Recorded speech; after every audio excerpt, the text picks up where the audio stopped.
Eggs. Ah, yes, eggs. So it's the eve of Orthodox Easter. And since I didn't do anything for regular Easter, I thought I'd do something for this one. Namely, dye eggs in Ukrainian colors. Incidentally,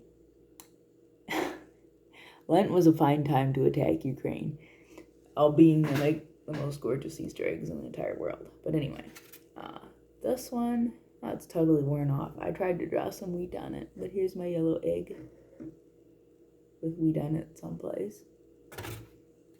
And this is a blue egg with a cross. Those are dyed a while ago. I have a purple one here. They say you can put designs on them with crayons, which I tried to do, and I left a big hunk of wax on the top of the dye cup. So that's not happening ever again.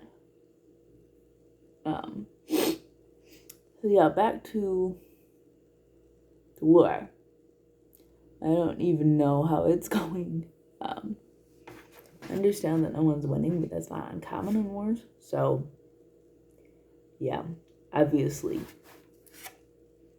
like just about everyone else, I'm on the side of the defense. And I do want to say, the other thing I do want to say to weigh in on that is, I'm very proud of everyone I've listened to news-wise, soundbite-wise, radio-wise, coverage-wise, the press. You put it that way, that we haven't heard the A word yet. And I think by the nature of my channel, what I might mean by that, people thought, I think this was roughly 20 years ago, that Putin had Asperger's. And they're thinking, okay, maybe this is why he's distant, doesn't relate to people the same way. I don't know. Other people might. Bush does, or Zelenski does, or whatever. That's apples to oranges right there, but you could get the idea. And I'm very, very happy that nobody has brought that up yet, to associate neurodiversity with violence, because there is no known connection. You could take all the great tyrants of the world. You could take all the great, anybody who wanted to do conquest.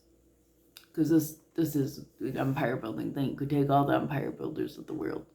You could take Napoleon. You could take Andrew Jackson. Yes, that was an international thing.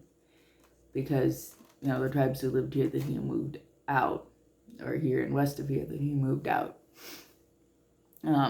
those were nations. So that was the conquest across nations. So yes, you could take Napoleon, Andrew Jackson, Hitler himself. You could take Genghis Khan. Now, suppose you got all these people in the lab. Supposedly doctors have gotten off their butts and invented neurological mapping. Suppose you throw those people in there.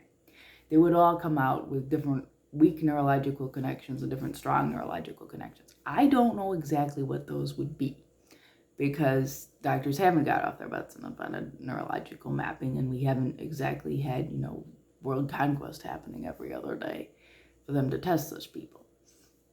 But they would come out with different neurological pathways that were weak and that were strong. Every single one of them would have a different mapping.